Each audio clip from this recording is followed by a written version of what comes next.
হ্যাঁ হ্যাঁ। মামা খুব ভাল লাগছে, সিরিয়াসলি খুব ভাল লাগছে। ঘটনাটা কি ঘটে গেছে এটা দেখছো?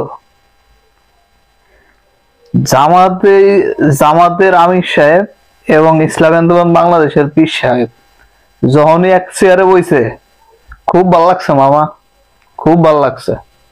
এই যে যুদ্ধটা যে করলাম, এই যুদ্ধের স্বাধীনতার যে স্বাদ, এই স্বাদটা পাইতেছি মামা।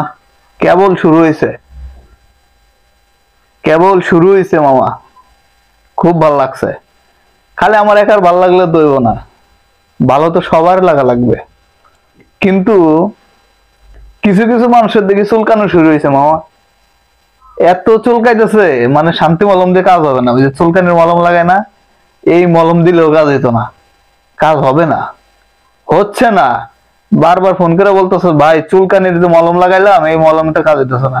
আমি পরামর্শ দিচ্ছি যে বেটা তুই কারণ বাজার যা, কারণ বাজার যায় ওটা খোঁজ, বেটা ভালোটা ব্র্যান্ডেডটা খুঁজে যা, দেখ যে রাস্তার পাশে দিয়ে হকার বসে আছে, ব্র্যান্ডের মাল খোঁজ বেটা, তাইলে পাবি।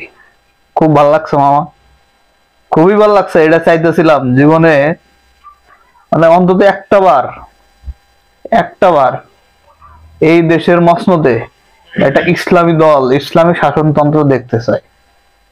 সবাইরে তো দেখছি, কাউরে ভোট দিয়ে বানাইছি আর কাউরে ভোট দেয়া লাগে না, এমনি হয়েছে।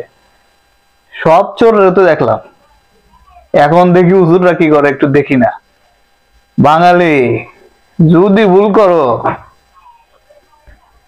এই যে প্রাণ দিয়ে শহীদ হয়েছে, রক্ত জড়ায়া স্বাধীনতা অর্জন করতে হয়েছে না, হয়েছে তো। যদি ভুল করো আরেকবার, এই রক্ত আবার জড়াইতে হবে বাঙালি, মনে রাখো। ঠিক আছে, ভালো থাকো, টাটা, আল্লাহ হাফেজ।